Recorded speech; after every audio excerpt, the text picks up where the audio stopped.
Everybody, it's a crazy day on the Madman Cafe. It's me. I'm hosting the show. What is going on? Did I kill Madman and take his place? Watch and find out. We're going to be talking a bit about Babylon 5 Crusade, which is a aborted TV show based on Babylon 5. We're going to get into it. Let's get into it.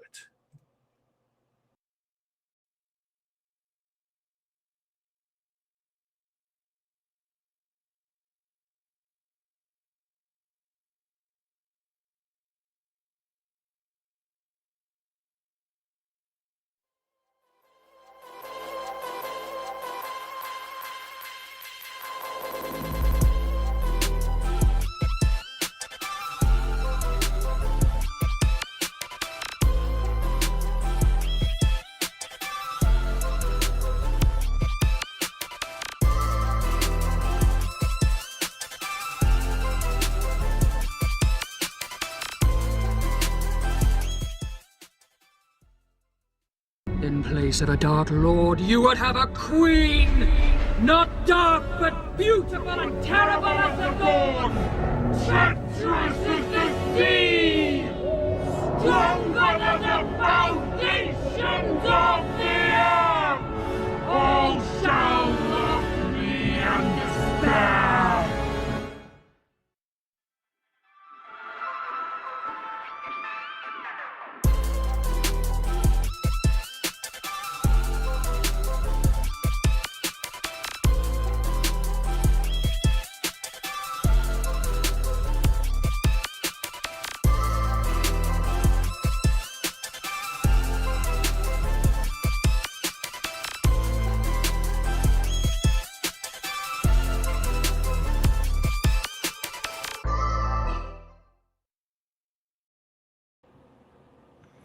Hello, everyone, and welcome to the Madman Cafe.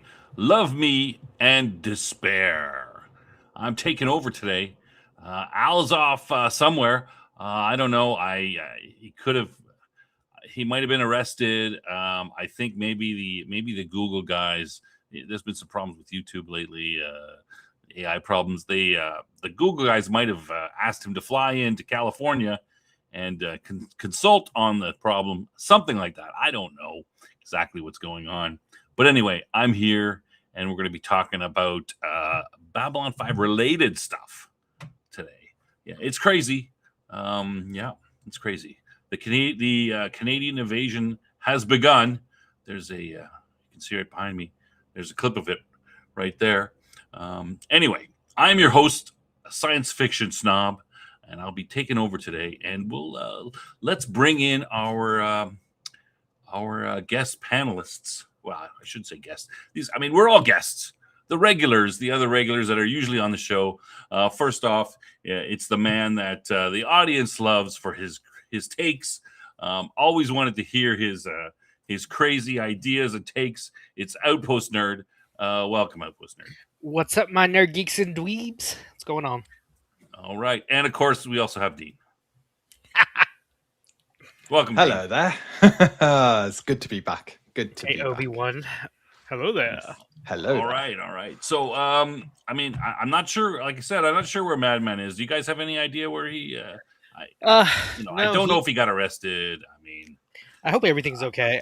I don't know if it's true about the Google guys, but and maybe they got him to come into YouTube and fix the AI crap. Or you never know, Mom Don might have come and had him arrested.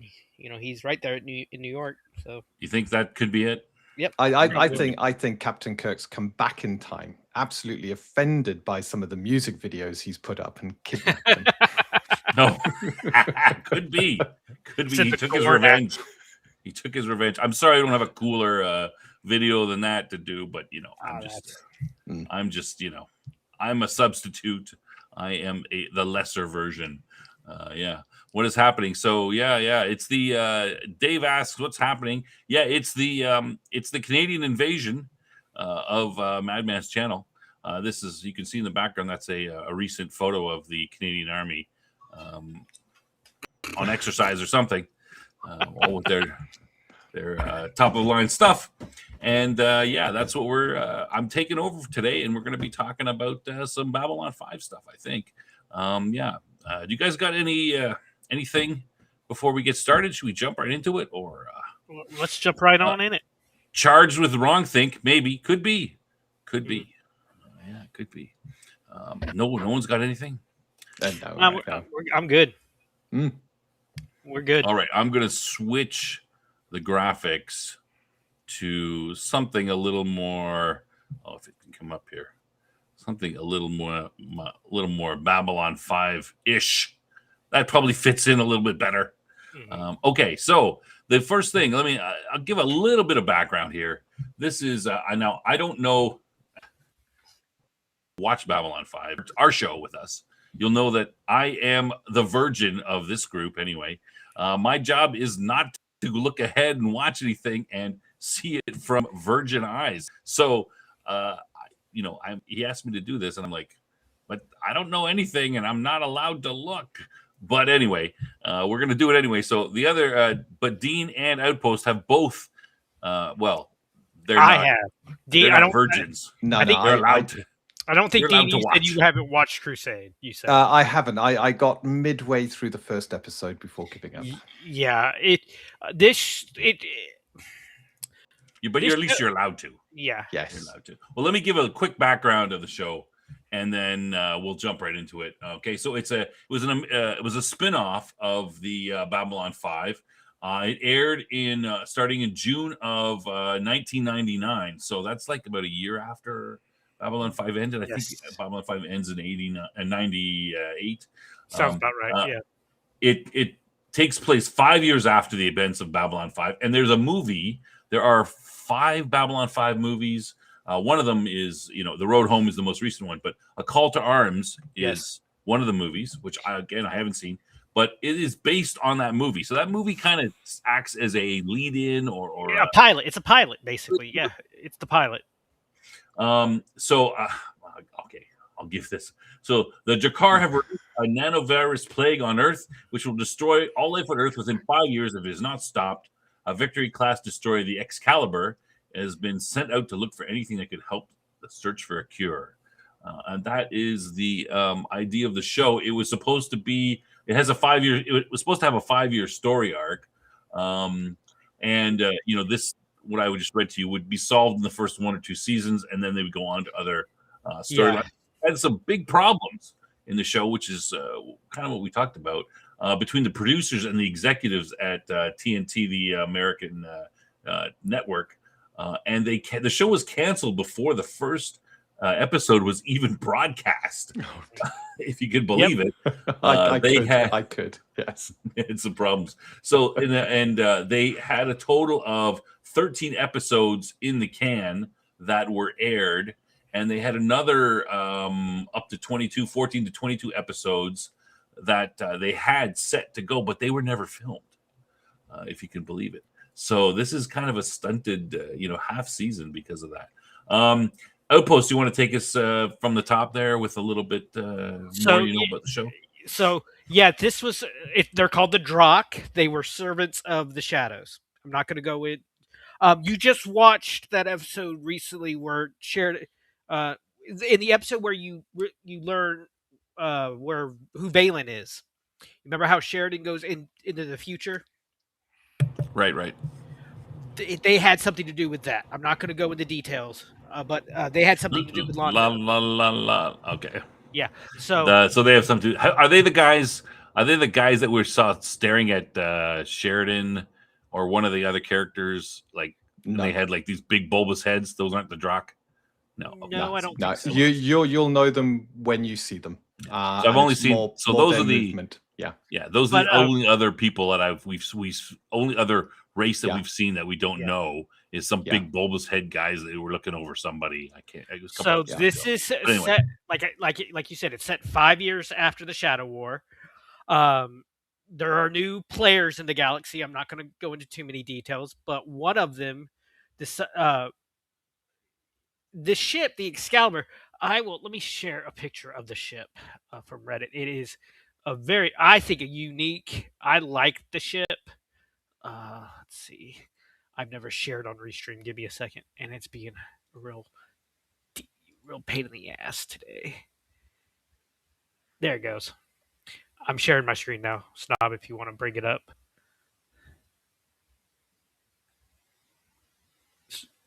can you? There, you see, we all know Babylon 5, and there beside it is the Victory class USS Excalibur. I think it's a That's it right there, eh? yes. So it's about 2 miles long. That's one thing. I think JMS never shied away from having big ships, like the Explorer ship that came in that one episode during season 2. Loved it. It is a unique ship because it's partly human and partly Minbari in design. And let me bring that. Okay, let me. So we see how massive it is. So it still has that the same kind of mechanics of Babylon 5 and how it has the tram going. You know how Babylon 5 you had to take basically the train sometimes, but it has this its ability that each wing fires a beam of energy into the nose, which shoots off, and it's like a weapon of last resort. It's like it's like the Kamehameha wave of Babylon 5. But it takes so much power that the ship is like for like 2 minutes. It's completely depowered. It's completely vulnerable to attack, and it has it had a sister ship named the USS Victory, but we don't see that ship for a certain reason in this show. Not going to say why. A lot of this stuff, I'm having to tiptoe around a lot of. You don't have to tiptoe too much. We know that the Victory gets destroyed. Yeah, the Drakh. That's why it's not there. So. The Drakh, when they attack Earth, they send out a plague, and they destroy the Victory, and it's going to take 5 years for the plague to adjust to Earth's atmosphere and human biology.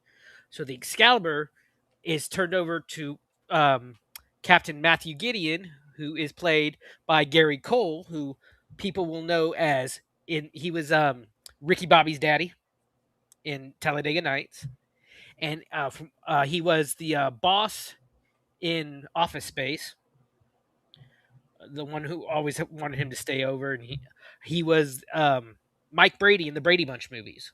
And he currently is on NCIS as the lead of the team.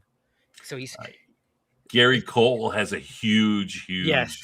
list of stuff. He's been in tons of stuff. He's done a fair amount of voice work as well. Yes, but he's been in all kinds of. My favorite.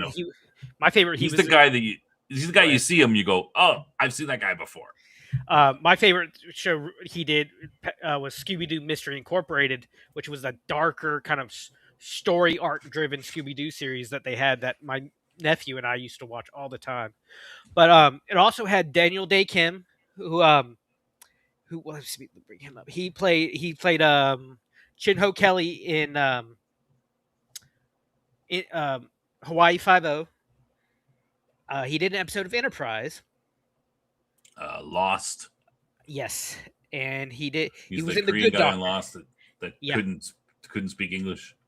He was That's probably where people would most know him from. But yeah, he was in the Good Doctor most recently. He was the doctor who hated Sean, who actually, if I remember correctly, in the series near the end he got fired because he misdiagnosed Sean when he was going through an episode.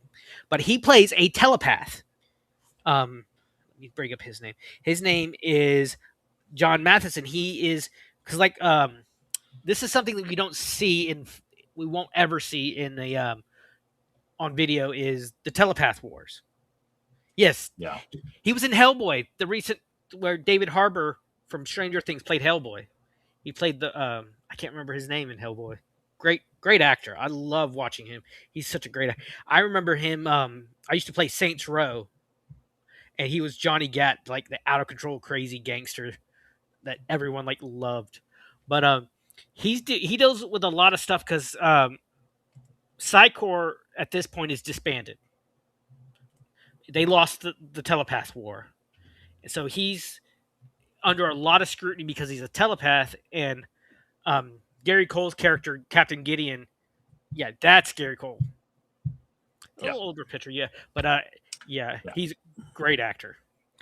He wants Matheson as his first officer, and he has to earn people's trust. There's a great story about him earning trust, and he has to like be scanned to make sure he's obeying all these strict laws. I thought he was hilarious in like Office Space and Talladega Nights. I like him. I'm surprised you guys don't like him. But, Technomancers are back. They play a big role in this series. We follow one called Galen. He's the Merlin. All these characters are kind of if you think about it, they're D&D archetypes. It's very heavy into the Arthurian legend. Like they're out searching for the Holy Grail, basically.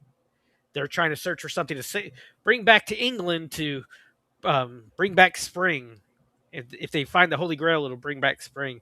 So we see a lot. The ship's name, Excalibur, of course, that's kind of on the nose. But Galen here on my right beside me is played by let me see. Peter Woodward. Yes, a great actor. I was watching The Patriot a few weeks ago, and I'm like, wait a minute, and I recognize him. He was General Charles O'Hare, Brigadier General Charles O'Hare.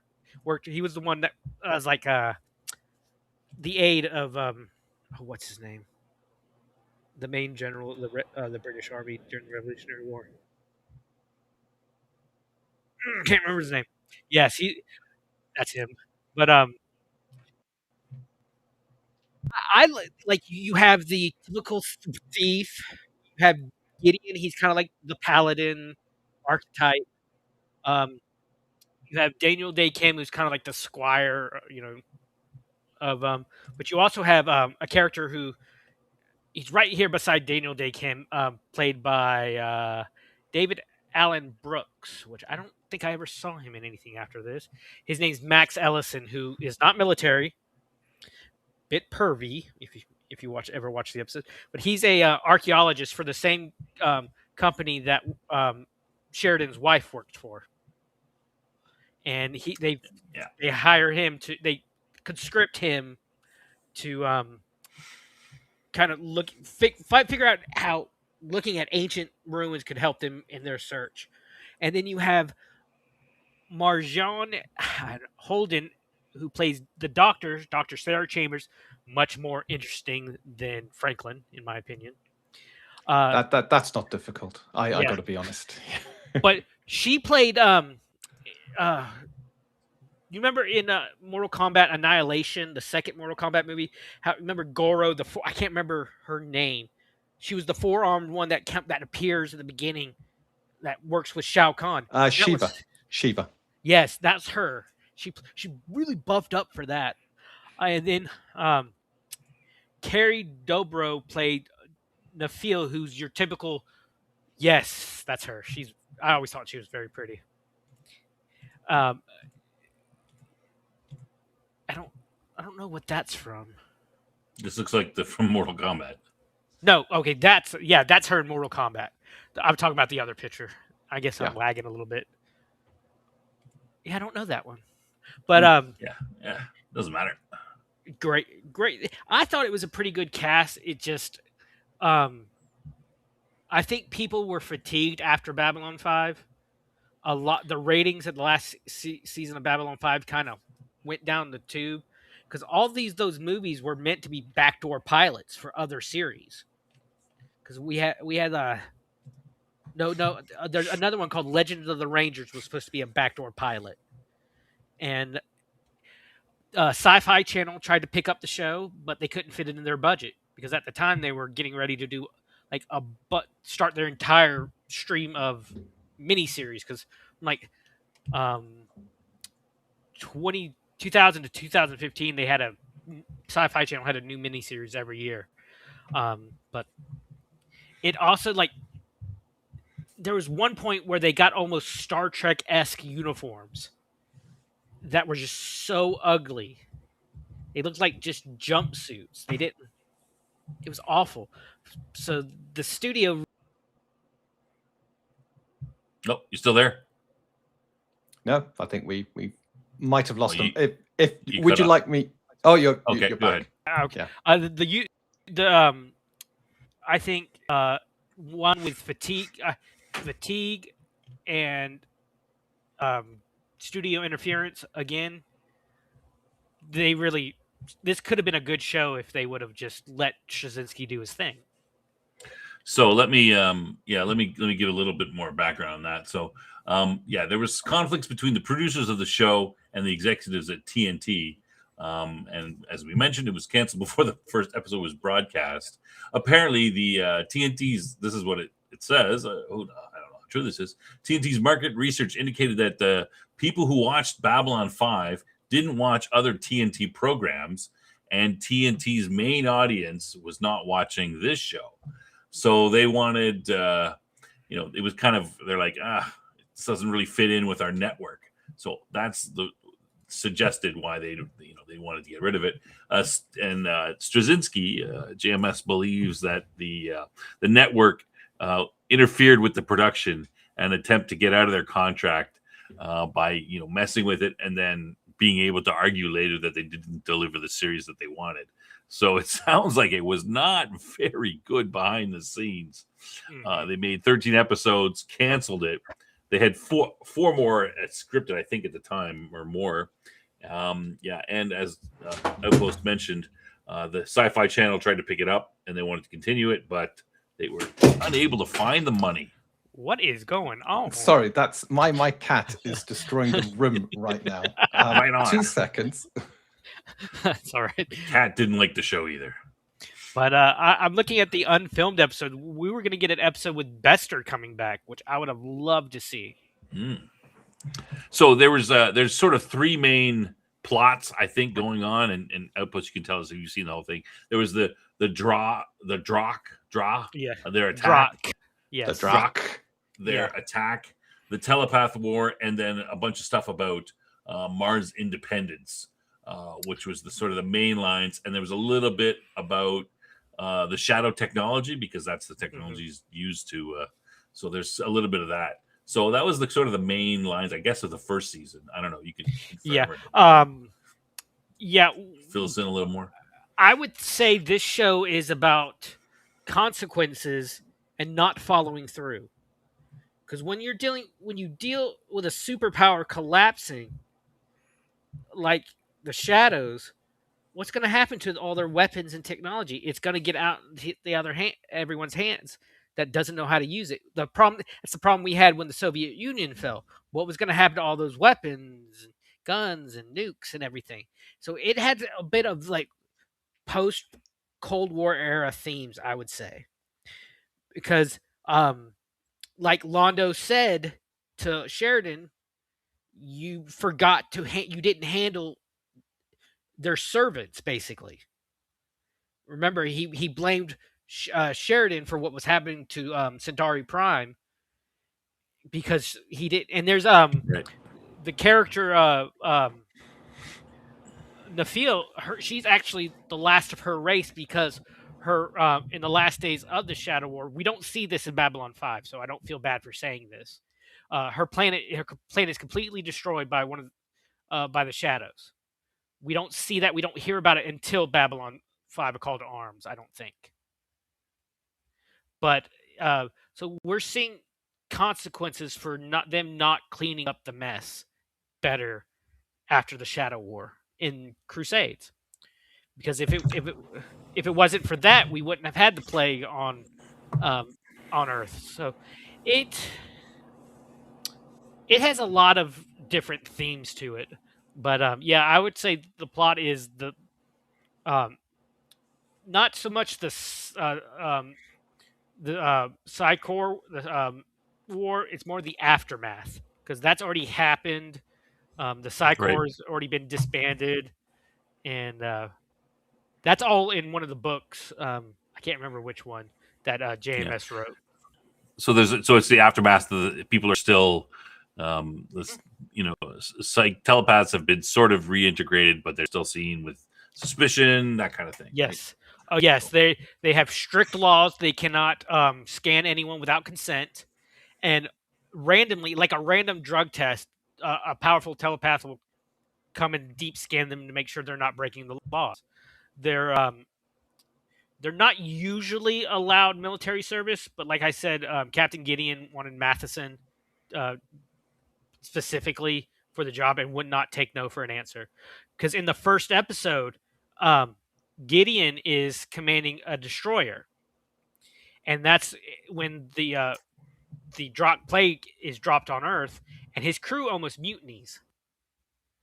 And there's this whole thing about like because they were ordered not to go back to Earth, or they were ordered to stay away from Earth, but I think Gideon wanted to go. I might it's been a while since I watched it, honestly, but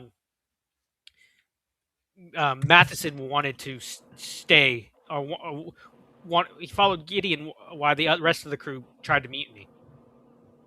Yeah, so there's going behind the scenes. There's even more problems. So the episodes were put in a certain order on TNT, and then they were rebroadcast on the Sci-Fi channel in 2001. I guess they didn't make the series, but they picked up the stuff that was made. They were rebroadcast in a different order that Straczynski had, which he felt was better.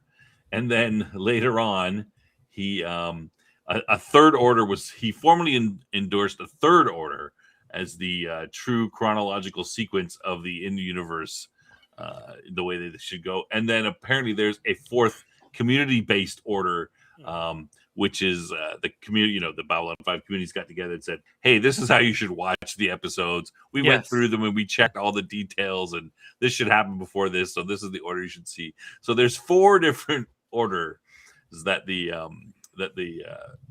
show has been put in. Because if I remember right, there was like you'd be watching it, and then they get their new ugly uniforms, and then the very next episode you watch, they were back into their regular Babylon 5 uniforms. Yeah, I think that's the most obvious expression of that. People are like, why are there's different uniforms at different times? And people are going, what? How come they're... Yeah. So, a little bit of problems on that. I would have liked to see more of this show. I would have liked to see the universe, more of the universe instead of just the space station. Like we saw more of the space station than anything else in Babylon 5 before because that was the central setting. I would have liked to see more of the universe at large. And so do these first 13 episodes start to do that? No. No, sadly, Babylon 5? There's some episodes where they come back, they go to like a planet and then come back to Babylon 5, and they like go back to Mars in one episode. It's really back and forth. So you're seeing a little bit more, but yes, but I'm thinking, why are you going? You have a 5-year time limit before everyone on Earth dies. Why are you wasting your time going back and forth like this? You need to get your butt out there and start looking under turn every stone you can think of. But they keep coming back and dealing with like social issues, like you said, Mars independence is still kind of shaky at this point. Yeah. So it had potential, but they screwed it over. Yeah, it sounds like it's a bit of a just as an aside here, Stephen Furst, Veer, directed 2 of the episodes. Oh wow! Episode 8 and episode 13 are the ones that were in which order? Produced. That's the big question. The order that they're listed in on the net, which is probably the order that it's probably the original order that they were broadcast in. This show, it seems like with the broadcast order messing up, this is the same problem they had with Firefly. Like it's the first episode was like the 4th or 5th episode broadcasted, and Train Job, which was the 2nd episode, was like the first episode, and it completely messed up how it was the same thing. Fans browncoats had to get together and figure out what order to watch it in. Yeah, well, it's interesting because the first episode is called Warzone, and which is after the plague infects Earth. But there is apparently some of the, the fan edits and stuff say that, no, you shouldn't watch that one first. That should be, later on, or even maybe last and stuff. And it's like, well, that's weird, because you'd think that, the main point of the story is this plague, and that's in the first episode or right after it. I assume that the movie has. You've seen the movie, Dean? Called Harms? No. Yes. Okay, I'm assuming the movie deals with the actual fight to prevent the plague being infecting Earth and that sort of thing. But you'd think that would be the next one. But some people are saying, that shouldn't be the first episode.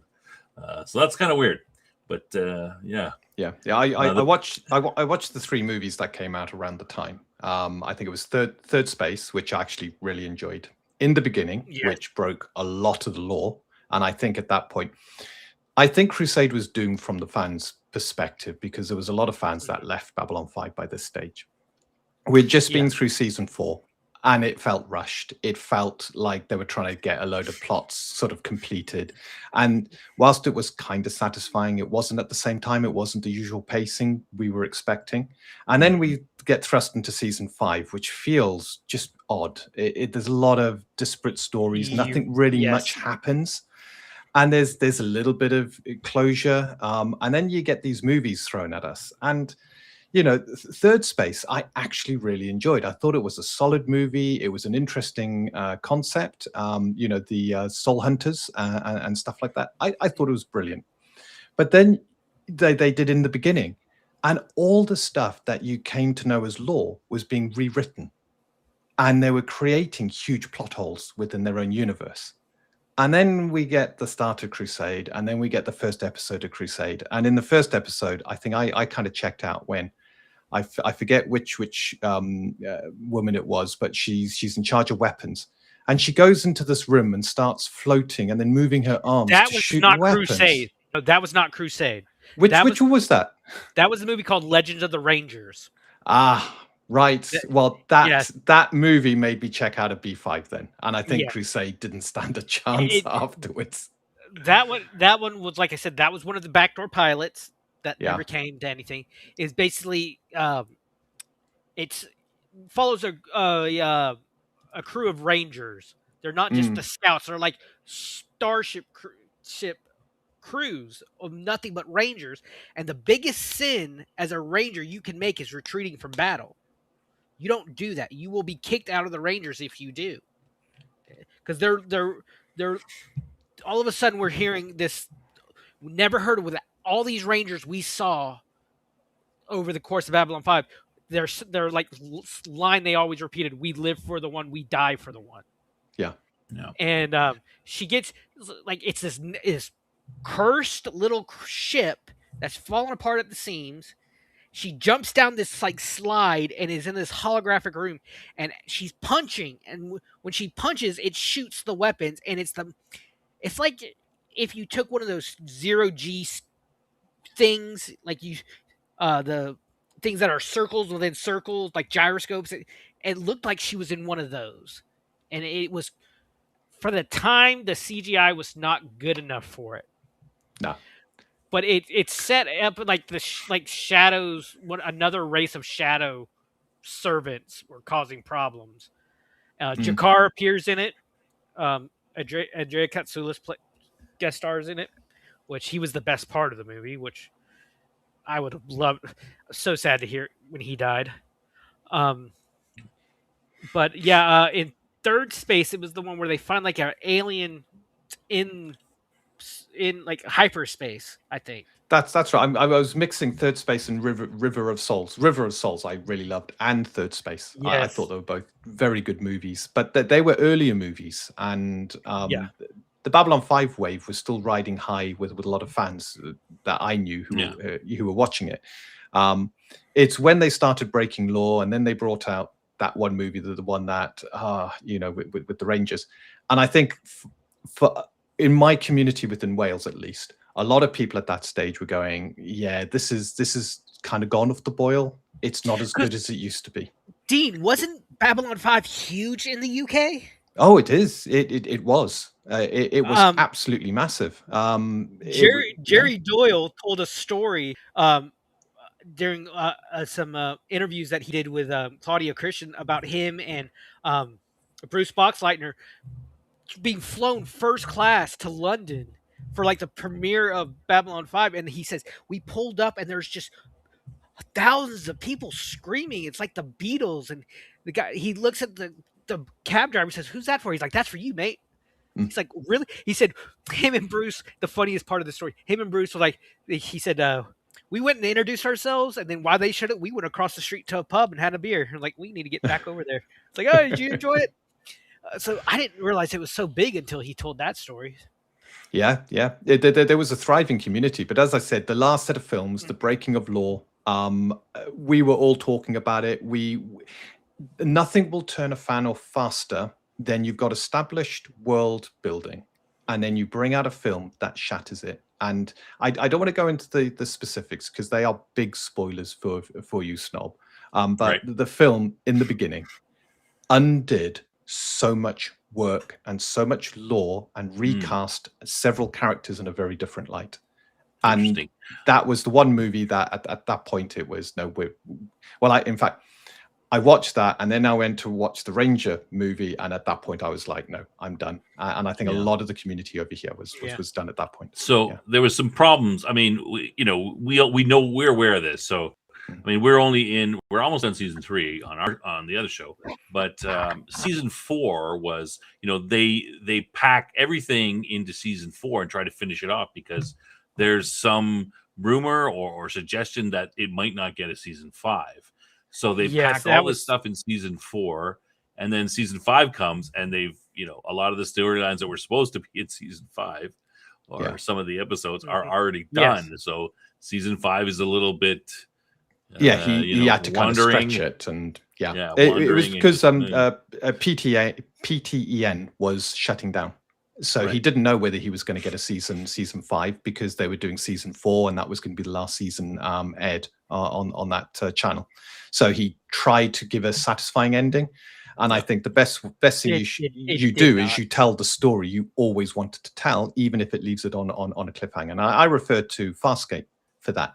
The Farscape creators, they never compromised. They left the last of the TV series on a cliffhanger, and then managed to get the mini series to kind of wrap things up. So you think he made a mistake then? I think he made a big mistake. Normally, yeah, absolutely. It did feel I can very see, though, rushed. as a creator, he'd want to tell, like, he's got a 5-year story, and he'd want to tell this is the story, and I'm supposed to tell it in 5 years, but I've only got 4. I could see how he'd want to get the whole story. I can understand, but if you're compromising your story, I'd rather tell a part story that's excellent than the full story that's poor. Now, did he? Would you Really? say did he really compromise his story? Because look at what happened after all that he went through in the first season, and all the changes he had to do with when Sinclair left. Through no fault of anyone's. I have always said it was not the actor's fault. I mean, it just filled my heart when I heard JMS tell the story in 2018, I think it was, of the actual reason and how he helped the actor so much. And it really, I'm big into mental health awareness since I deal with it. It really, I think, shined a light on mental health through that. But I think with that, all that, we talked about this. Y'all talked about this one episode about a week or two ago, I think, Snob. The changes that he had to do. He was basically struggling. Yeah. I think for the entire series, because it was his first series where he was showrunner as well as head writer. He had written so much before. He'd written, like, was it Captain Powers was a show he did. He wrote a lot of the real Ghostbuster episodes. Did a lot of cartoons in the 80s and 90s, but this was his first big live action show. Yeah, and this was his first baby. This is his story. It was his and his alone. Yeah. See, I mean, I would disagree with Dean. I would say, like, if I was to write a book and it was to be, I don't know, pick a number, 500 pages, and they say, look, it's too long, make it 400 pages. My tendency would be to, unless I was sure that I was going to write a second book, my tendency would be to say, okay, well, I'm going to go and cut out the extraneous parts. These don't really matter that much. Let's cut it down, that sort of thing. But yeah, but what happens when you've written that book and then they say, actually, could you write the remaining 100 pages? And you've got nothing now. You're having to suddenly create something, and you've made compromises to your book to begin with. So I think Dave agrees with Dean. Yeah. I can see both sides. I mean, we've suffered from just. Oh, come on! Don't sit on the fence. No, Pick a side. I can see. Pick a side. We suffered for the past 20 years with writers disregarding established lore in the two major franchises, science fiction franchises in the world. And they just want to go in and leave their mark. Bitch, you don't go into Star Wars or Star Trek to leave your mark. You go in there to create what you're told. That was the thing with I think with the first Star Wars movie, and that was J.J. Abrams, right? Or the first sequel movie. Yes, it was. He wanted to do he wanted to be all artsy and stuff, and the studio's like, no, you're in here to do what we're told. We tell you to, and I think that's why he didn't come back. But it's like we saw in Discovery, or not Discovery, Strange New Worlds. Not Strange New Worlds either. Academy. That's how much I hate it. I can't remember it. We saw just complete disregard for the lore. Yeah. Over and over again. And then they wonder, then they cry, oh, these audiences are mean to us. No, you just made a shit product and destroyed what we loved. And I think Crusade and in the beginning, like you said, kind of really kind of broke that apart. I'm not going to say destroyed. It didn't destroy, but it was enough to make you wonder whether the time and effort. The reason people like Star Trek is because up until a point, they respected what came before. And episodes, even though episodes were done as standalones, over time, there were threads, reappearing threads, reoccurring characters that would appear from one episode to the next. You look at the Borg storyline. It appears in one episode, and then it builds to this incredible event, and then it continues, and then we get the film. But you've always got that constant. You know what you're watching. They might introduce something new, but it's in a familiar environment because you know the characters, you know what they've been through. Any new characters coming in, they're interesting, but everything feels familiar but new at the same time. If you start to destroy the foundation of that, then what you're watching no longer makes sense. It's no longer part of the history that you've built up in your head, and you disconnect with it.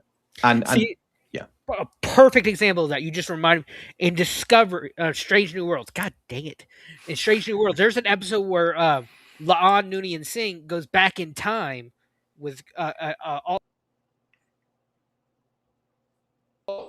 alternate Kirk to like the 2040s. At that point, Khan was supposed to have been raised in the 70s and 80s and take over in the 90s. All the eugenics wars happened in the 90s in their world. All of a sudden, you're pushing back these huge events that you're just pushing back the timeline even further because you don't want to admit that they've happened in the real world past. It's like First Contact happens 2077, something like that, and they're just pushing it. It's supposed to be like, I think like a couple of decades after World War III, the world's kind of gone to shit. There's really no nations left, and it's because the eugenics wars and then fighting the augments. The augments hold on to power for decades. They conquer a third of the planet. Khan took over all from Asia to the Mediterranean, from Japan to the Mediterranean. That was his kingdom, but they just completely disregarded that. They disregarded it into Darkness, which I liked Benedict Cumberbatch, but I'm thinking, dude, that is the biggest miscast I've ever seen. He didn't have the gravitas to pull off that role. No. Not even slightly. In fact, I'd say it's probably the best Trek film I've ever seen is Wrath of Khan, because it is just superbly acted. It's a great plot. It's a great story. It plays on the trope that, again, they're the only ship in the sector that can actually respond, and you begin to wonder how many ships Starfleet has. It's not the sector; it's the quadrant. It's the quadrant. Yeah, it's the only one in the quadrant. But yeah, I'm thinking the entire fleet, and you only have one in the Alpha Quadrant. Come on. I know. But I know. And so the thing I didn't. Yeah. the thing I didn't like about Into Darkness as well is Peter Weller being cast as Admiral Marcus, because he had played a role in one of the last episodes of Enterprise as well. He was a baddie in that. So I'm thinking, I guess maybe he's descended from the guy. It was really confusing, and it took me out of the story. And I like Peter Weller. RoboCop is one of my favorite movies. I like the first two. I like the ones that he's in. And I found it funny from like all those shots in the car with him at his chest. He's in his like boxer shorts from the waist down. Like he couldn't get out of the car. He was so bulky in the RoboCop costume. But it's those things. It's when you change the lore like that, when you recast actors over and over again. And Star Trek at a time did that. They would do that a lot. But then when you would recast them, they'd be covered in prosthetics. Like guy who played Shran, he was the voice of I can't remember his name. He played Wayoon in Babylon 5, in Deep Space Nine. He played Ferengis. But when you got all that makeup and prosthetics, the same actor can play multiple characters. That's what I'm saying. Yeah. But it's when you cast this, cast Peter Weller as two humans in the same franchise. It's like it personally takes my autism kicks in. I'm like, it takes me out of the story, and I hate. However, I think. Look, I mean, we're talking about world building. I mean, I don't think anybody is going to complain and say that. I mean, world building is important in science fiction. It's important in just about any series that when you're making up a fictitious universe. So, of course, I mean, it just boggles me that any writer would think, I'm going to break the lore of this universe. You've part of the story is building that universe up.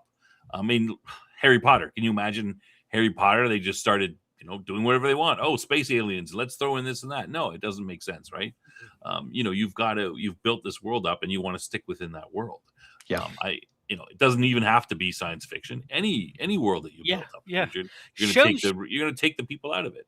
Shows used to have show Bibles, they called them, like an encyclopedia that the writers would add to, so they could go back and look. I feel like shows don't have those anymore. They just write what they think.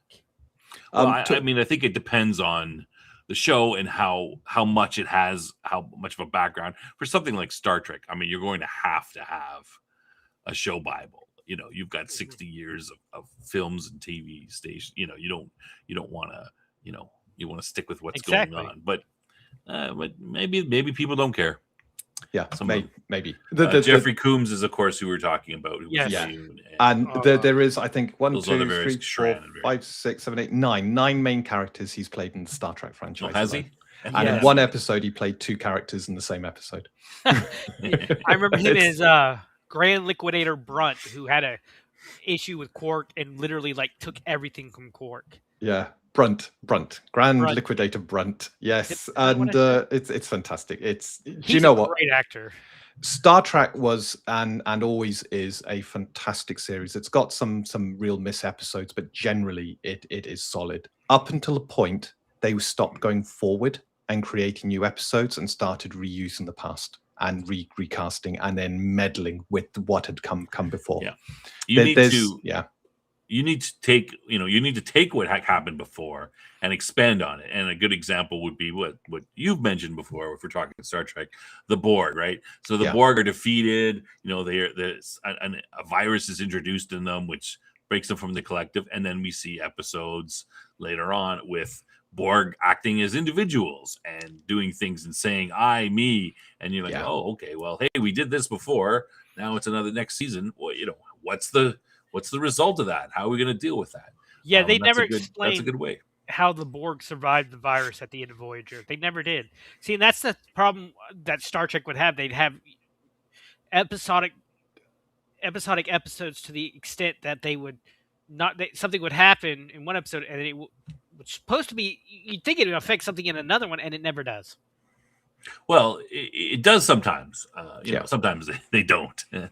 And the classic is the we can't go faster than warp 5 because we're breaking the universe. Yes. Yes. The writers after that realized we made a horrible mistake, so we just let's ignore memory that. all that. Yeah. But when they do that, that's very it's good because it's a good story by itself. But it's also the fans are like, oh hey, we're finding out what happened to the effects of this event, and it makes sense. It's and it's very and it can be interesting and brings up new problems that the characters in this series have to deal with. Talking of which, can I share something on? It was Stargate that did this, and at the end of season 1, you had them on board the Pyramid ship, and they had Zats, the Zatnikatels, I think they're called, which is these guns. I watched that show religiously. Yeah, I absolutely love it. But one of the problems they had is they were shooting a lot of goals on the ship, and they couldn't. It was a logistical problem. They couldn't have all the extras just sat there being dead bodies. So one of the writers came up with this idea, well, what if a second shot dissolves the body? And they went, oh, brilliant. So we don't have to worry about bodies. First shot stuns, second shot kills, and then the third shot, thank you, yes. Disintegrates. Yes. So they introduced something in established law that going forward, writers had problems with.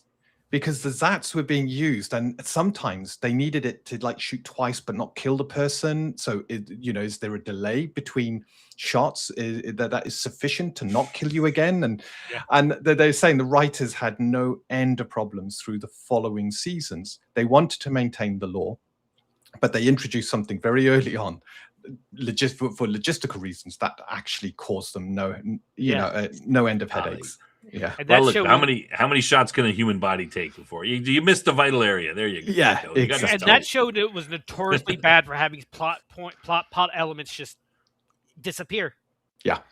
There was a whole race that they bring to Earth, like they save the Earth or save this entire race. This race can walk through walls, and you never hear after that episode. You never hear about them ever again. You do. Maybe in passing conversations, but no. The Earth forms an alliance with them. Not the ones you're talking about. The ones with the plasma cannons that the Earthlings wanted. Yeah, aren't they the same? I'm sure they were the same race. Oh, you might be. Yeah, right they're the same race. Yeah, I forget the name of them, but it was the first time they met them was. That's right. Yeah. Oh, thank you. So you get a whole arc with them. Yeah. Jonas Quinn. You don't know. You don't really find out what happened to his planet. It might have been destroyed. That's all we know. Might have. They didn't get round to running the episode with his backstory. So. I think when they brought Michael Shanks, who's actually a real world dick, I got in a Twitter spat one time years ago with him. He started mouthing off about something. I'm like, oh, here's an actor who thinks just because he acts, he can actually do it. And he told me to fuck off and blocked me. Yeah. The Tolans. Thank you. Yes. I got the urge now to rewatch all of stuff. But welcome, PB. Welcome. We're just holding down the fort for Madman here, where he gets arrested or is talking to the people at YouTube or whatever he's doing. We don't know what he's doing. When he wanted to leave, Michael Shanks wanted to leave to go on to do other things. They brought in Jonas. The fans did not care for. I liked Jonas. I liked seeing this whole fresh, new perspective on everything that all the rest of the characters were pretty this is our day job. What do you expect? I liked seeing the almost childlike enthusiasm Jonas had for every stuff. Like the episode where they're being taken, the Prometheus is launched, and they go to the other galaxy to help the Asgard with the replicators, and they're sitting there. It's this funny scene between him, Teal'c, and O'Neill in the freezer eating ice cream because the Asgard forgot about refrigeration. And he's like, "Oh, it's the replicators are fascinating," and O'Neill's like, "Really? You find them fascinating?" He's like, "Yeah, it's fascinating. They started out as a kid's toy, and something so innocent became deadly. It must fascinate you." He's like, "No." But okay, we should go back to Babylon 5. Yes. Well, I don't want to play the herding cats sound. I'm trying to keep the show going. Not the show long enough. Sorry. Is there any more about Well, let's. I mean, is there any more summing up of Crusade? So we're talking Not- about Crusade. It's based on a Call to Arms, the Yes. 1999 movie made by Babylon 5. I think Straczynski says that most of these movies, some of them anyway, the early, were kind of like, exploratory pilots where he was putting these movies out and hoping that would get picked up. And then I guess this is in a sense that same sort of thing where he does a Call to Arms and somebody likes it enough. Yeah. They're called the Yeah, term is go ahead. called backdoor pilots. Yeah. It's when you have an established show, and then you do a story that introduces a whole new group. NCIS did this quite a few times with Los Angeles and LA, and then they tried to do another one, which was like a mobile unit. It's basically using an episode of an other old show to introduce concept for a new show. And Call to Arms that was for Crusade. They wanted to do Rangers, and I think those were the only two they tried to do spinoffs for. So this show, Crusade, doomed because of two main reasons. Dean, your first reason, the fan. Go ahead, just summarize that for people coming in. The fans that were basically as loyal as they were. Season 5 of Babylon 5 was a big disappointment, seemed to go nowhere. Some of the films were great, but then in the beginning, one of the main films broke a lot of the established lore between characters, and it left a bad taste in a lot of fans' mouths. And then the Rangers film, I forget what it was called, it was so terrible. Legend of the Rangers. Legend. You could come up with a more basic name. I know, and it all of that, I think, combined. There were a hardcore set of fans that remained, but I think a lot of other fans started to drift away and started watching other sci-fi. Yeah, I think PB has a good point. Yeah, and the second reason we think this series failed would be the shenanigans in the back. Yeah, the canceling it before it even aired. TNT seeming to not want to actually air the show and trying to, get in there with Straczynski, make a lot of changes. Basically because the suggestion being that they didn't feel that the show fit in with their network, which is, kind of strange. You think they would know that before they would, is it, those of you who've seen the show, Outpost and Dean, do you think it's really that different? Like, it's still Babylon 5 type, and it would still fit in with the Babylon 5. If I was a Babylon 5 fan, I would probably want to watch the show. Would you agree or disagree? No? I think Dean might have a different answer than me. Okay, what's your go on, Outpost. Yeah. I think you have to watch Call to Arms. If you watch Call to Arms, you want to see how that plays out. I think if it was not canceled, Crusade would have finished that storyline. It does have the look of it. It's like, I think the look of the ship and the bridge, like the interior of the ship, is an evolution of what we've seen in like the station and the other Earth Alliance cruisers. Well, I mean, it's going to be different. It's 5 years. There's going to be some changes. I mean, the key point is that is this going to appeal to a Babylon 5? If you like Babylon 5, you like science fiction. The purist, I don't think so. The purist, I don't think so. Really? I think it's gonna, with all the plot holes and everything. I think in Crusade, there's a lot of plot holes. Yeah, and that's because the wonkiness back behind the scenes. A lot of it was and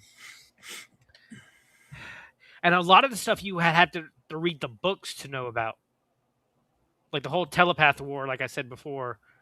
Okay, well, I thought it would be closer to Babylon, but PB says he enjoyed it, but he says it's absolutely nothing like Babylon 5.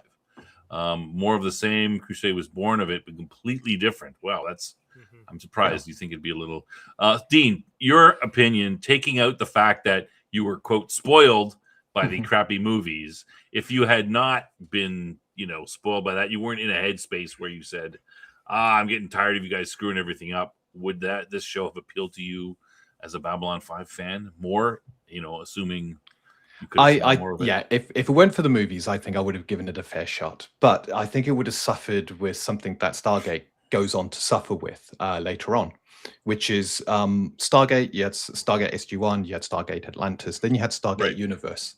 And Universe was a very different series. And at the time, I loved the first two, tried Universe, couldn't watch it. I was the same. I have since come back and watched Stargate Universe, and for me now, Stargate Universe is my favorite because it is different.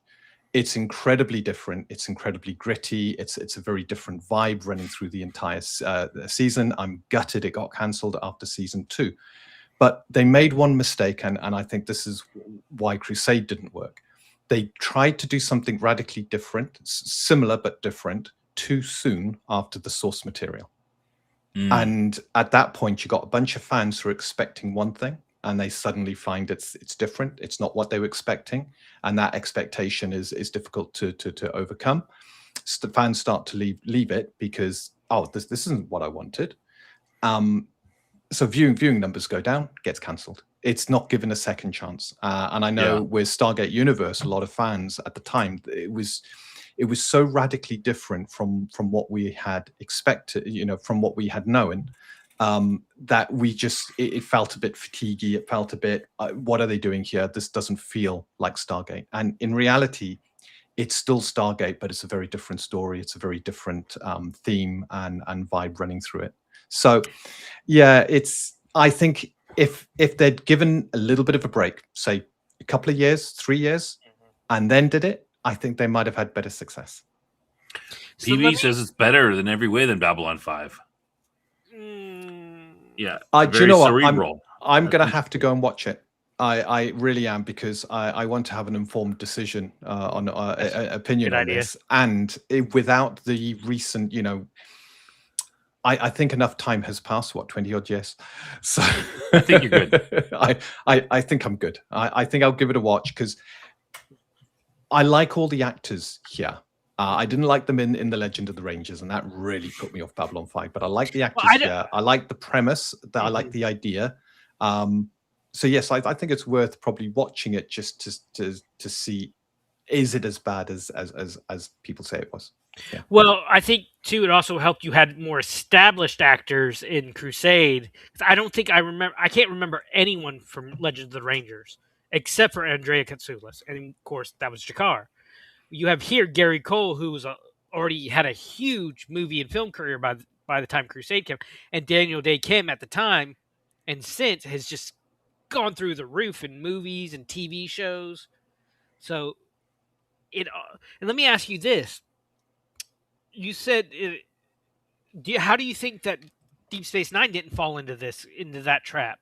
You had, was it because maybe Next Generation ended on a high note, and then you went into what maybe I think was 4 or 5 or 6?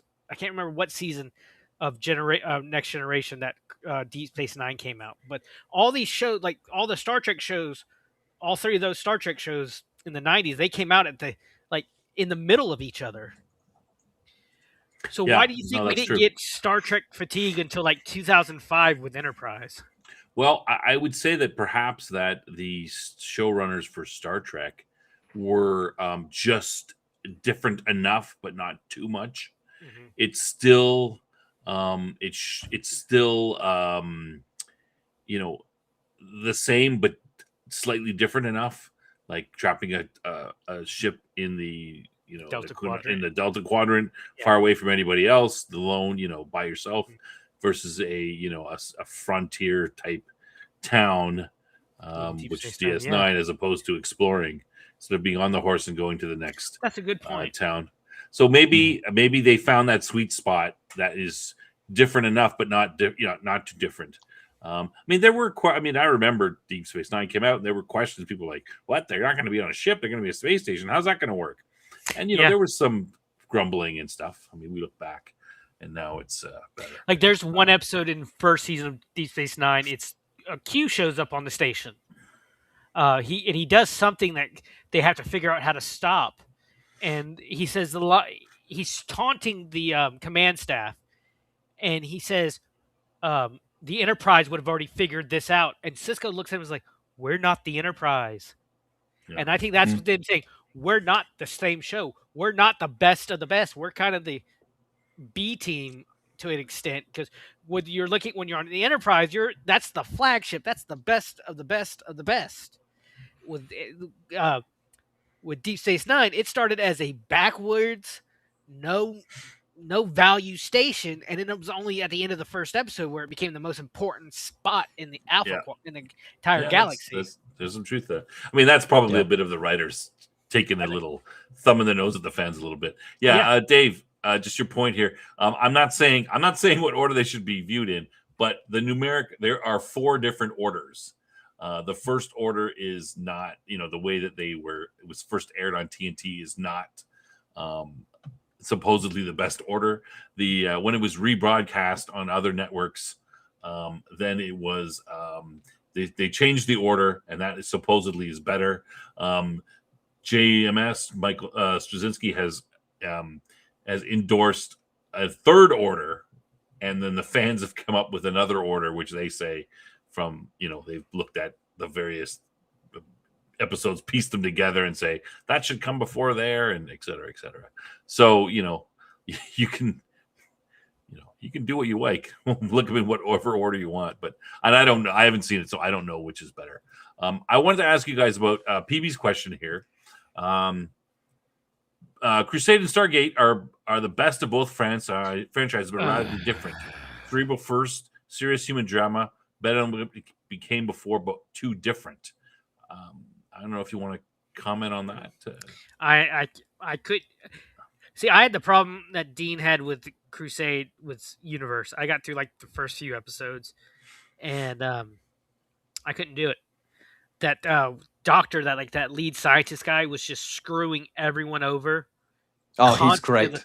He's a great absolutely actor. Great. He's an amazing actor. Robert Carlyle. Yeah. Yes, he went on to play after Universe in Once Upon a Time as Rumpel. Yeah. He's fantastic, but it's this is what I was saying. It happened too soon.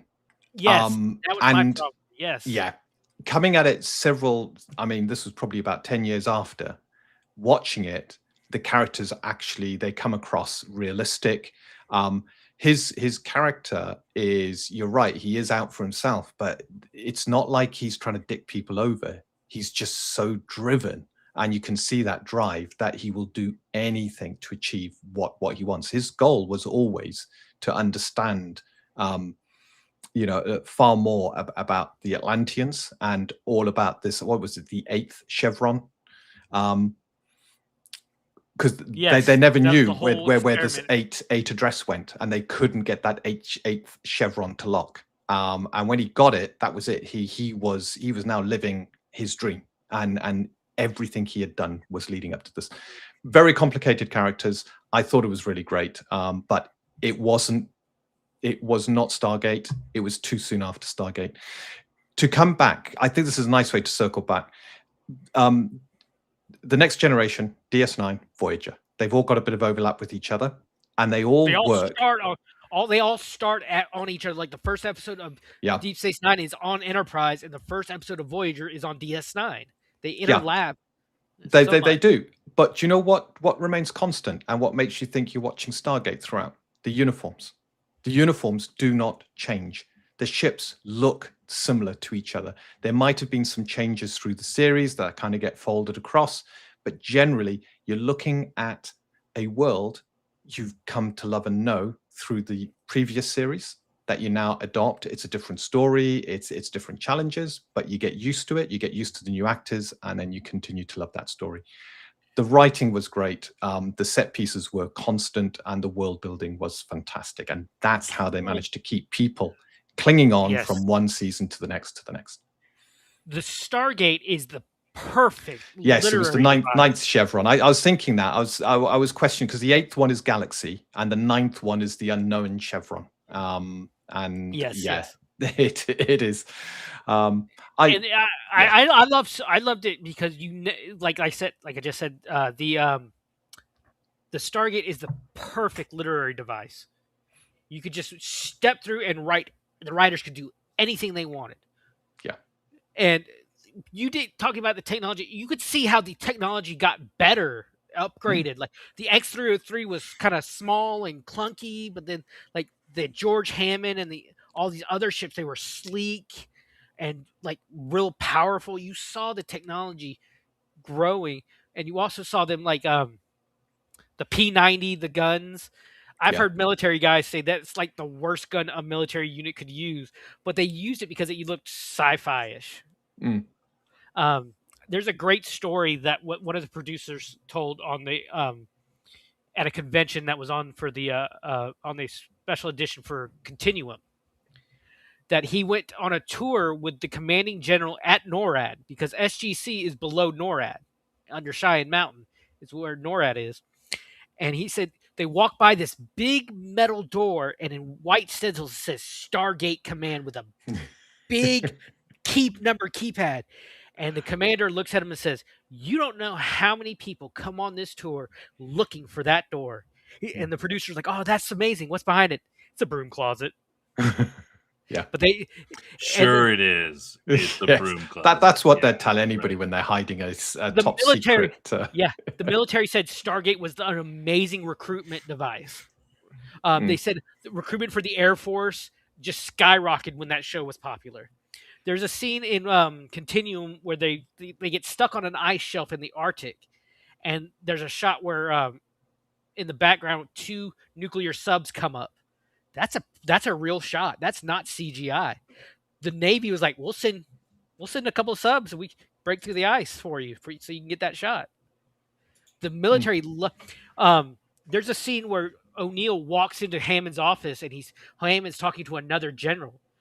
It's the Secretary of the Air Force, the real head of the Air Force at the time. And he couldn't act worth a lick. You could tell he was out of his depth. But it was like the real head of the Air Force came in, did a little scene with Hammond and O'Neill. The military loved it, and I loved that show. Every Tuesday, I'd lock myself in my room with a bowl of popcorn and a big soda, and I'd watch the latest episode. But I feel like you guys are dancing around this question a little bit, though. Like, so sorry. I don't know. What was the question? Well, PB's question here. I mean, maybe I'm wrong, but like this seems a bit of a deeper overall question in science fiction, or in any of these. I mean, it seems to happen mostly a lot in science fiction with these spin-off type stuff. But this whole idea that you've got a franchise and then you spin off something else, and do you make it very similar? Like, well, I shouldn't say that, because Deep Space Nine, Voyager, they're not really spin-offs of TNG, right? Totally different crew, whatever. They're in the same universe. But then would you consider Stargate Atlantis and Universe to be a spin-off of Stargate, or are they just similar, in the same universe? Same universe. Same universe, not a spin-off. For Atlantis, I would agree. For Universe, Agreed. I'd say it's a spin-off, because it goes into a completely. It's very different, and it goes into a different universe. Well, not a different universe, but different galaxy. The rules are slightly changed. Anything you hold familiar has been weakened, and whilst you do get back to Earth, it's done using the touching stones, but the challenges you're facing are incredibly different. So from a flavor, from a aesthetic point of view, it is incredibly different. Yes. And yeah. Well, usually a spin-off has some of the same actors. They'll take one character or two or more. They would do that in Universe. Like there's what just happened? My screen. Okay. So is Universe, is Stargate Universe a spin-off, really? If it's completely different characters, like, and I don't think.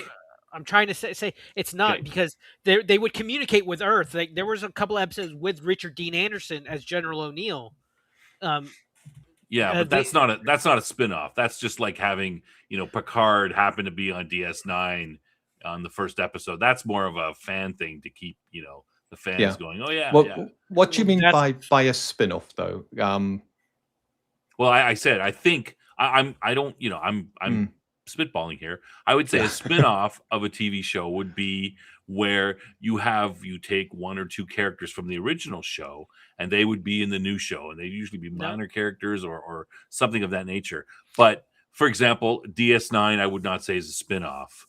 I would not say Voyager is a spin-off. I would say it's all new people. It's a story in that universe, but it's not a spin-off. It is just simply another story. Atlantis has enough of the original to probably not be a spin-off. You got Rodney.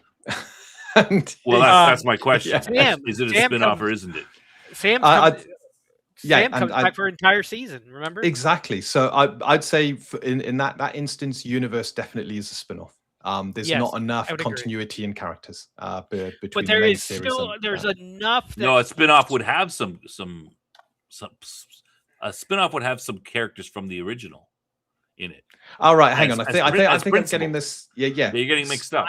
I am getting mixed up. I'm getting mixed up. In which case, Universe is not. Deep Space Nine is not a spin-off. Voyager's not a spin-off. They are just simply different shows in the same universe. Yeah, in which case I'd say Universe is a different show in the same universe. Okay. It's not a spin-off. There's not enough of the same. And Atlantis is a spin-off? No, I'd say Atlantis is probably a... no. Hang on. Atlantis would be a spin-off because there is enough characters that share between SG-1 and Atlantis. With Atlantis was weird because early on they wanted to completely cut in. They did this in the story, completely cut off. They didn't want the answer to the problems on Atlantis to be answered on Earth. But as we went on, we started seeing more and more of that. There are a lot of episodes where they went back and forth between Atlantis and Stargate Command.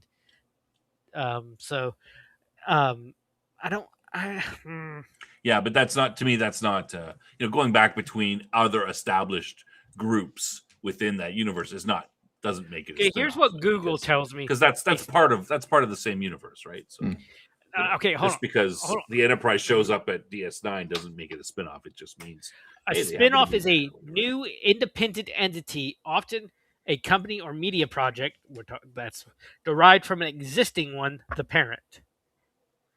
While media spinoffs, films, TV shows focus on characters or storylines from previous works. So spinoffs would be, I think you have this backwards, or Snob. Spinoffs would focus more on established characters. Yeah, well, that's what I said. I said that. I'm confused.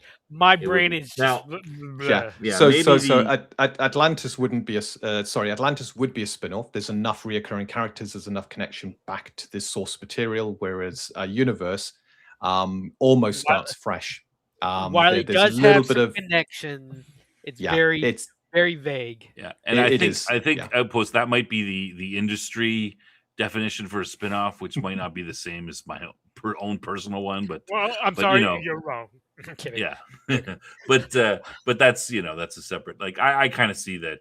Like I said, a difference between those two. Yeah. Like the NCIS or the CSI, are they spin-offs? Like, because they're basically the same show, but in a, like NCIS whatever, CSI whatever is the same show, but they wouldn't be spin-offs under that definition, because I don't believe there's enough reoccurring characters that go from one show to the other. There might be some that establish the show and then it runs with its own characters. Yeah, but it's basically the same show, just sort of reprinted in a different location with different people.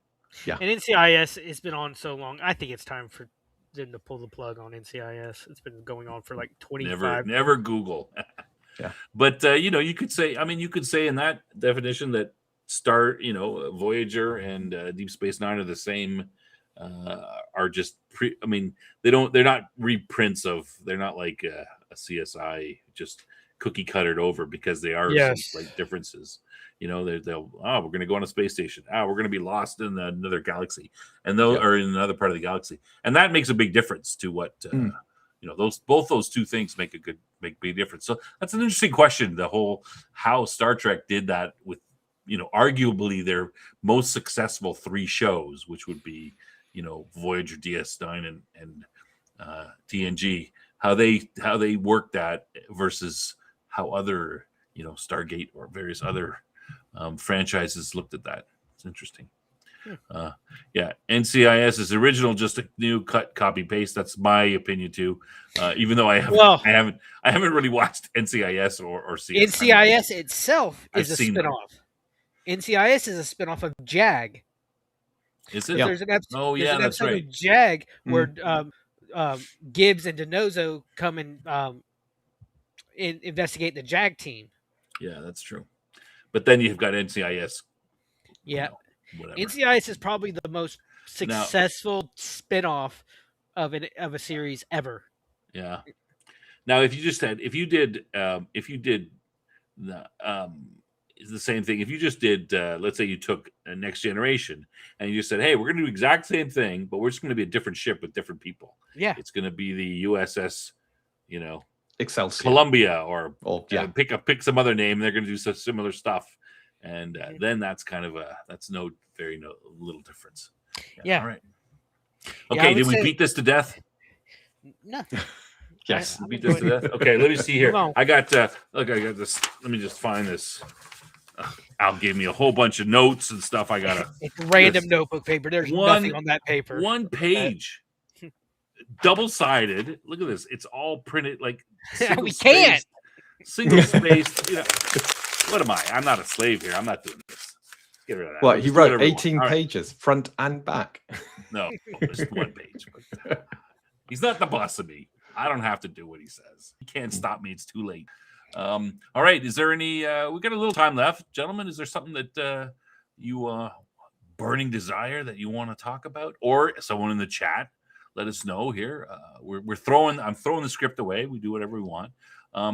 Outpost, you had you wanted to talk about? You wanted to mention something? I've been rewatching a show that I grew up watching in 2000 called Starship Troopers: The Roughneck Chronicles.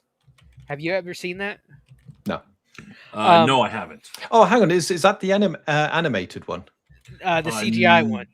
Yeah. Is it the really old one? No, it's not the anime. It's the CGI one. I've watched one episode of the CGI one. I thought it was quite. It came across quite well. Yeah. For a 1999 CGI TV show, it was pretty good. It followed the story, the book, a lot more than the movies did. It was a mixture of the movies, a lot like the troopers. They have actual power armor, like in the book. But it's still. Let me bring that back up. Why did I shut that window? It's got a great cast. Let me shoot. There it is. One person you'd recognize who's done so many voices. E.G. Daily. She was Buttercup in the Powerpuff Girls. She was Tommy Pickles in Rugrats. She was Pee-wee's girlfriend in Pee-wee's Big Adventure.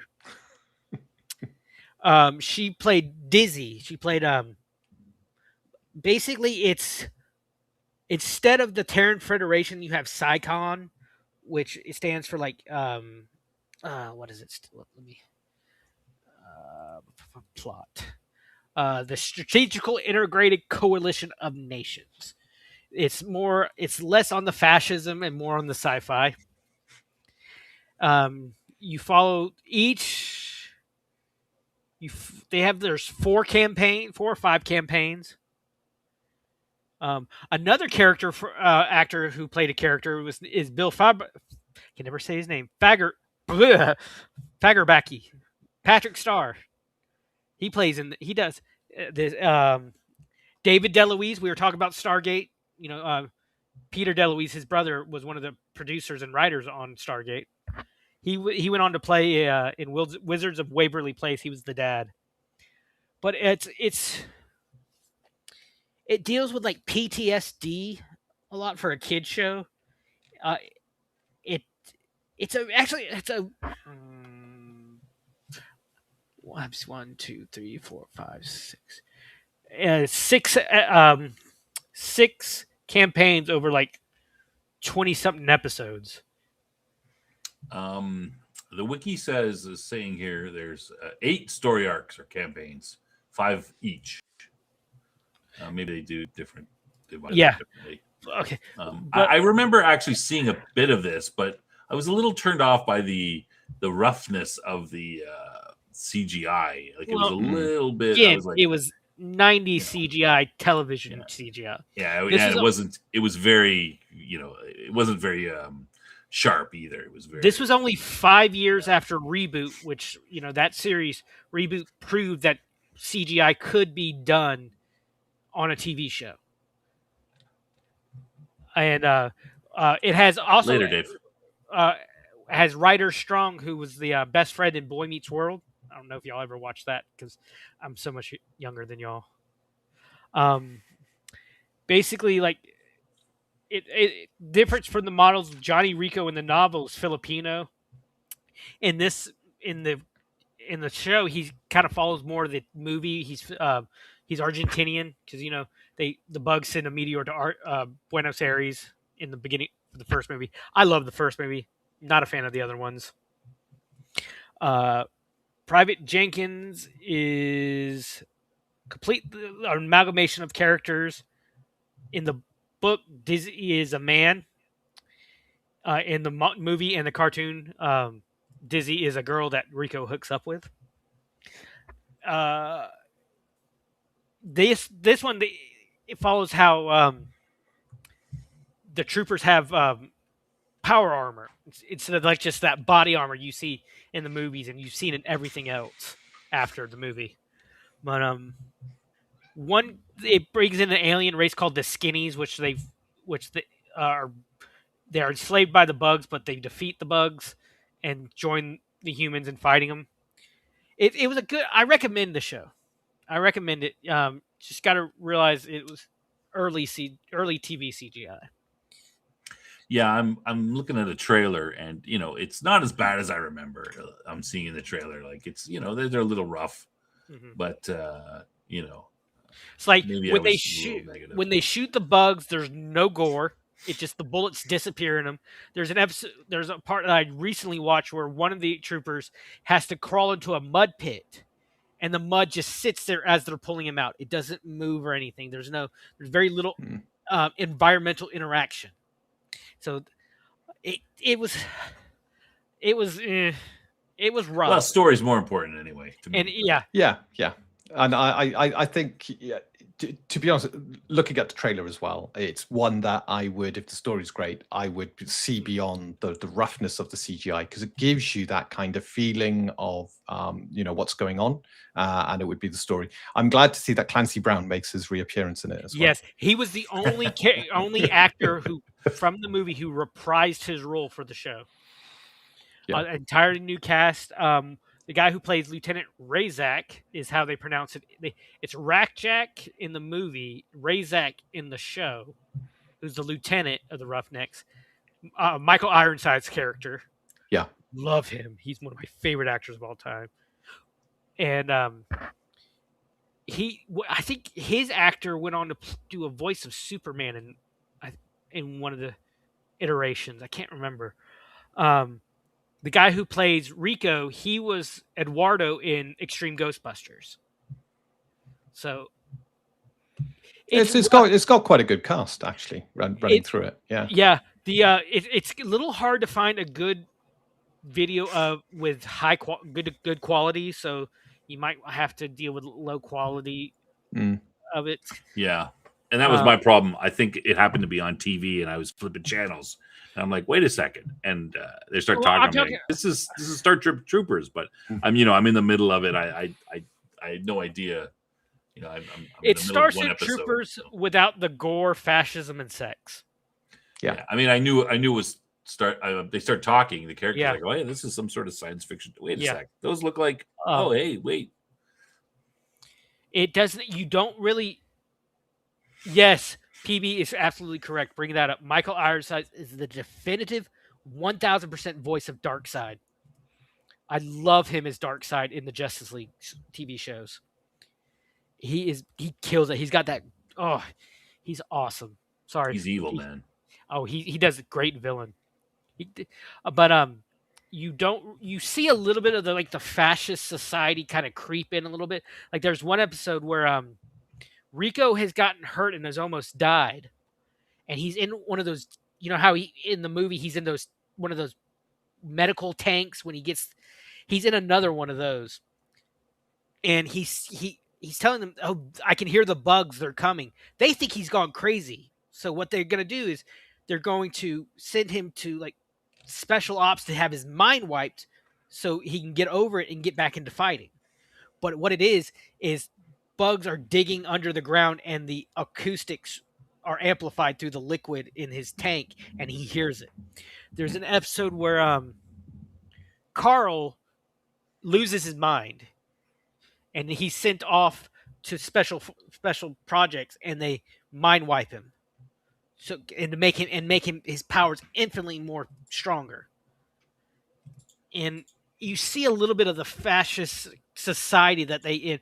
Like there's an episode where it's a flashback to when they're in school, and Lieutenant Rajak was their teacher in school, and they're talking about the citizen versus civilian part. A citizen puts their life on the line for the society. They've proven their worth, proven they're valuable. A civilian has not done that. So a citizen has the right to vote, have children, get special privileges. A civilian does not in that whole Federation society they have. You see a little bit of it, but you don't see it full out like you do in the movies. And one of the executive the movies are a pale imitation of the book for that. I tried reading the book. And I could not get into it. Yeah, the Starship Troopers is one of the classic science fiction novels that it's like in 54 define the genre, especially at that time. It's one of my 6 sci-fi novels that you have 59. to read. Yeah, it's a 59. Yeah, 59. And it's kind of the birth of modern science fiction, in my view. It changes. It's quite different than some other stuff. But anyway, the thing is that Heinlein is a very much the book is not fascist at all. Heinlein, there's the mistake with this. The movie is fascistic for sure. Yes. Verhoeven wanted to write a story about a bunch of kids. Wanted to do a movie about a bunch of kids who were Nazis, kids during the Nazi, the height of the Nazi period, and how they're easily brainwashed and doing things, that kind of thing. That's why you had all those. That's why you had all those propaganda commercials pop up every so often in the movie. Well, and no one wanted to make that movie. Yes, they wouldn't pay him. So he's like, "Oh, hey, what's this movie? Oh, Sarge. All right, I'll make it like that." And so he put some of his own elements within there. Now, what you said about the citizens versus civilian is correct, but the society in Starship Troopers is much more of a libertarian, towards a libertarian style society with a military thing. And I mean, speaking philosophically, you can look at Western democracy right now and say, what is the problem with Western democracy? And it's that you can say that, well, everybody can vote, but not everyone pays taxes. So the vast majority of the people who are voting, close to 50% in most Western countries, don't actually pay any tax because they don't make enough money. So you've got a group of people who've got no skin in the game, voting for whatever they want, and so they simply vote for people who promise them more free stuff. And then it's a cycle downward, and then eventually our society will collapse because people will just keep voting for more free stuff, and those people will keep getting more and more of them, and the people who actually make things will stop making them or make less, and then will eventually everything will come crashing down. So that's what Heinlein saw within the society and within and he suggests that no, everyone shouldn't vote. Only the people who vote should be the ones who actually I'll be right back. Agree with society and are willing, as you said, to put themselves first. Risk their life for their society, because we've got a society now where if you're not willing to do that, why should you get a say in how society works? And we do that in a sense because we have people who, if you commit a crime, a serious crime, you're not allowed to vote because you've shown you're in jail. You've shown that you're not willing to follow the rules of society that we've all agreed upon. So why should you have a say in how that society runs? It kind of makes logical sense. So he sets things up. It's a pretty interesting theory. If you're kind of interested in political theory, and Highland puts a lot of that in, it's a very good book for that. And there's a lot of good battle scenes in it, outposts. So I would suggest you try it again.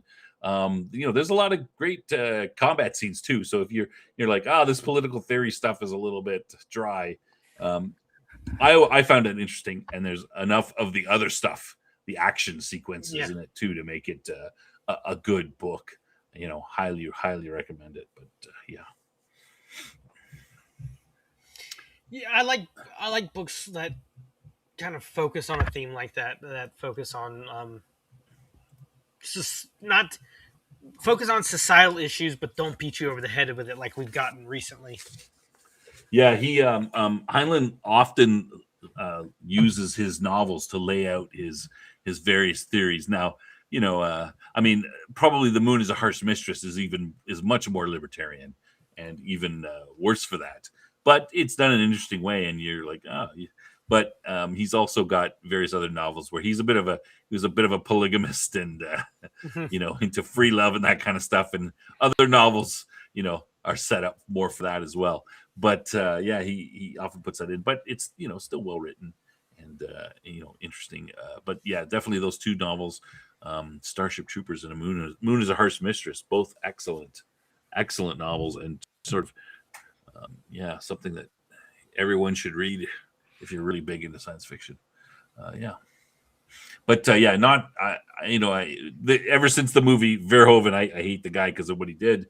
Everybody thinks that Starship Troopers is fascist, and it's not. It is far from that. It's actually, even if you watch the movie doesn't come across as a fascist society. It really doesn't. He tried to make it that way. But he tried to, but you got failed. Rico's parents. They're civilians, not citizens. Yep. And they've got big rich. jobs. They've got rich. They've had children. Come on. Well, Rico is the rich. Rico is arguably the richest kid in his high school, because Absolutely. they say, we're going to send you off to, he's basically doing you finish high school, you're going to get to go do the European, month-long European tour. Who gets to do that? You get to go to Zegama Beach.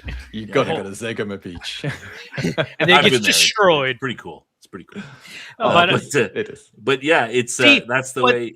Military service, from what I've read, military service in Verhoeven's version is not the only way to get citizenship.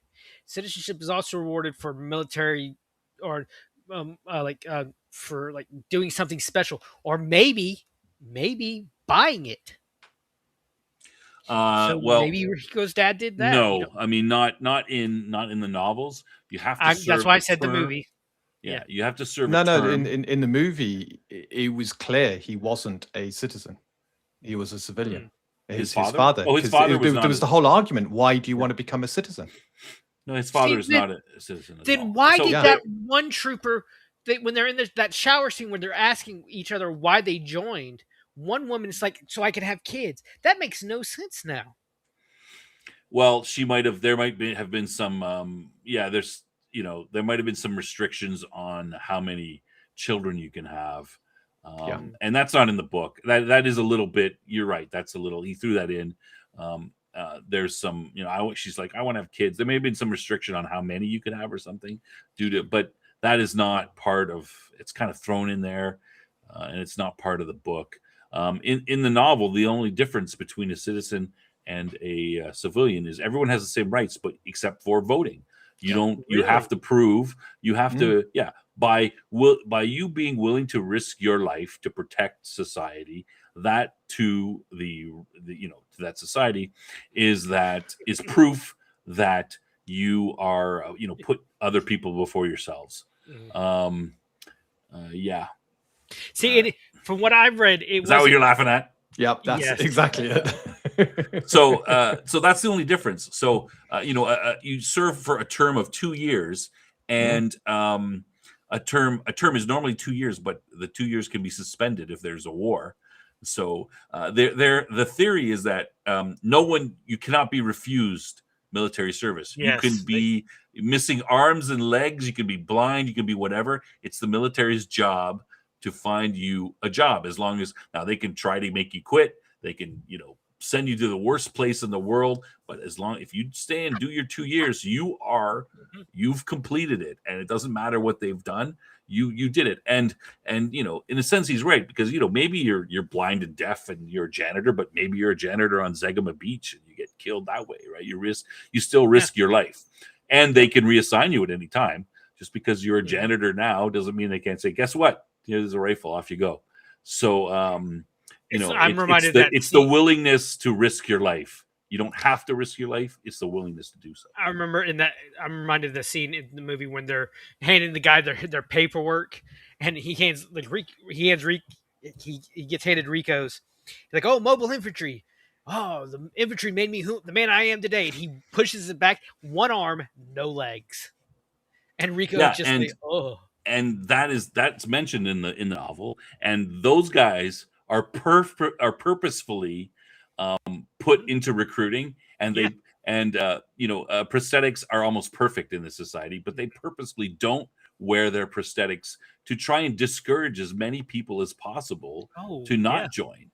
And there are, because they want, only the best people, only the people who are willing to risk their lives, not someone, whatever.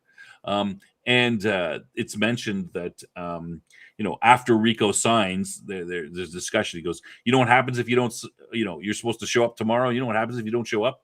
Oh, they're going to come after me and, grab me and the military police and all that stuff. Nope. No one will do anything. Nobody cares. But you will be, you'll be basically 4F'd, dishonorable discharged, and you'll never get a chance to serve again.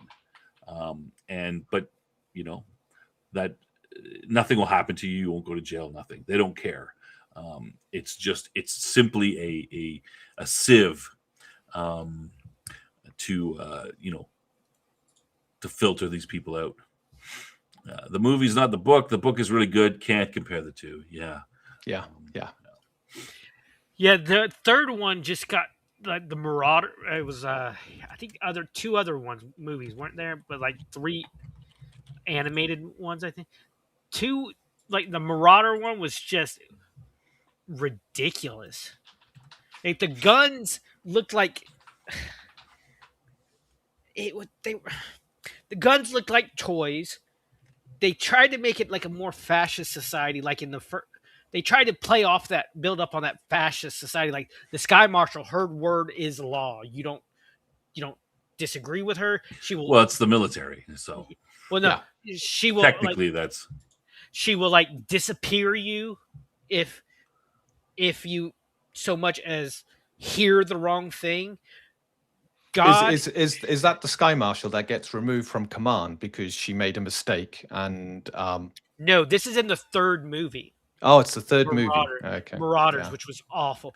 The only good thing is Jolene Blaylock. It sounds like they felt the themes of the first movie didn't come across well enough, so they had to really double down on each movie that was made after. Casper Van Dien came back as Rico, but the Marauders are these giant mech suits that look like they're just awful. PB is also a fan of Jolene. Yeah, I'm a bit of a fan myself. She was in the Marauders, but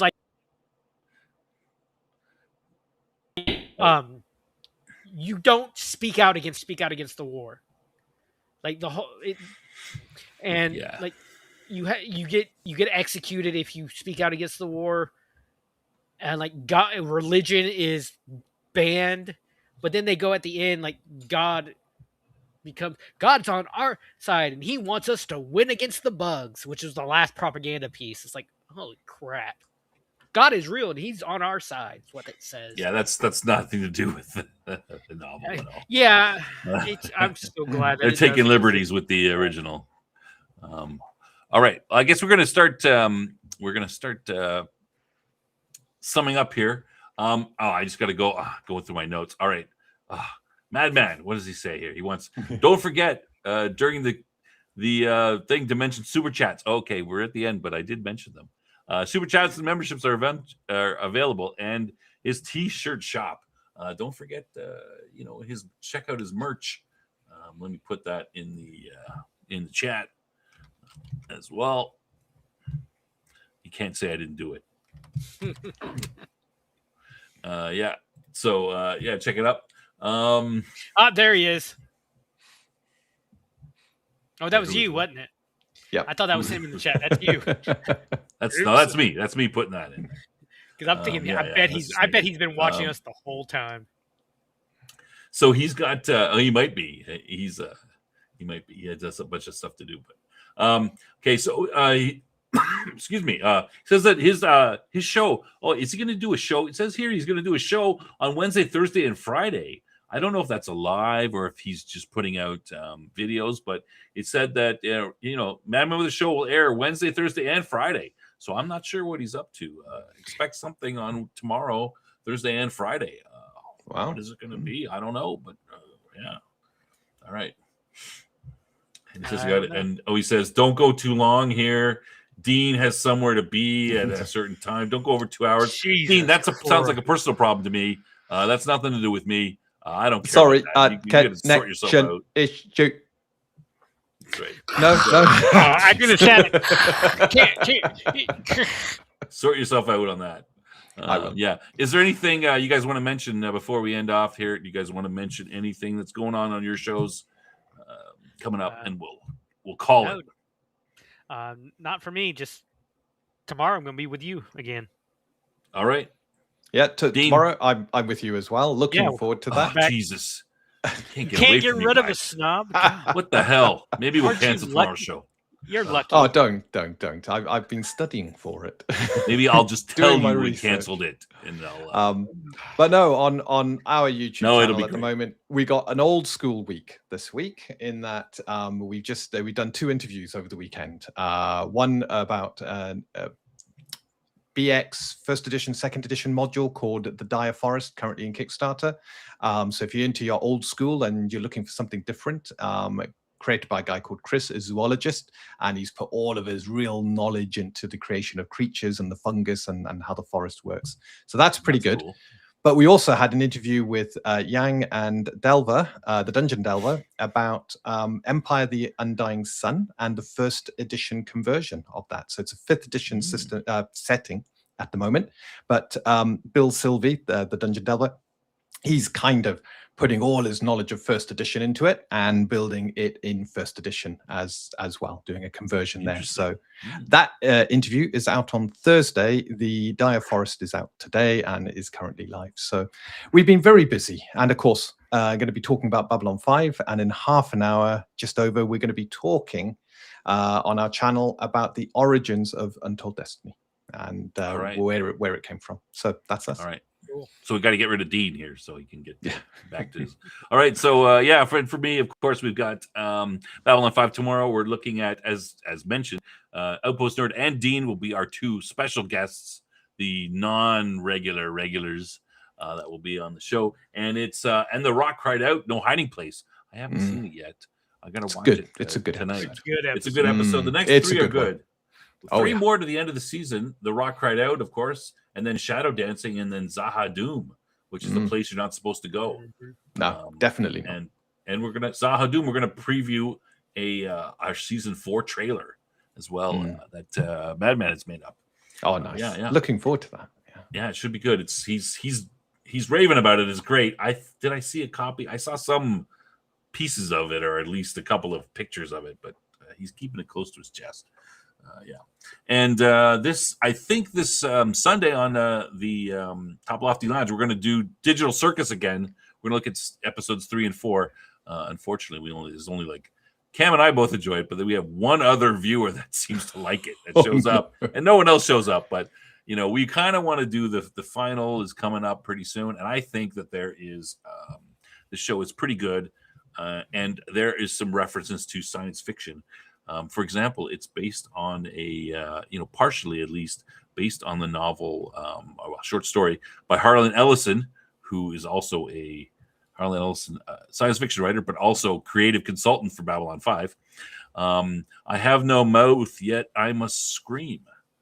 Which is a science fiction story by him. So we're gonna we're going to relate that, not necessarily this week, but in the future we will relate to that a little bit when we're doing our final wrap up before the big final episode that's going to come out. But yeah, and congratulations on your 100th episode as well. Oh, I feel so old. Digital Circus is hell. Are you saying it's a hell it's crappy show, or they are in hell? If you're saying they're in hell, I think you could make an argument for that. Yeah, we were talking about perhaps having a fan a show where we would go over the various theories, mostly from fans, about what is going on. There is some, got to do that before the end, because then we'll know. But there's some interesting things going on, some interesting fan theories about there having to do with, how the characters are portrayed, how their facial expressions change, the colors used, which are giving hints as to what's, going on, or to the characters, emotional states, or whether they're lying or telling the truth or whatever. So that's kind of interesting. But that's for later. But yeah, all right. Anything else anybody has? Nope. All right. That's it for the show. We hope you enjoyed it. Well, Al should be back next week. I think he's going to be. He's not dead or anything like that. He just had some stuff that he had to do. I don't think he got arrested. Hopefully not. But yeah, all right. We'll check in with him next week. No idea what he's going on next week. Are you guys going to be here next week? Probably. Maybe so. I need to check my diaries, but yes, see what he's going to be up to. Yeah. All right. Yeah. All right. That's it for the show, everybody. Thanks very much. See you next time. Good night, all. Like and subscribe. Good night.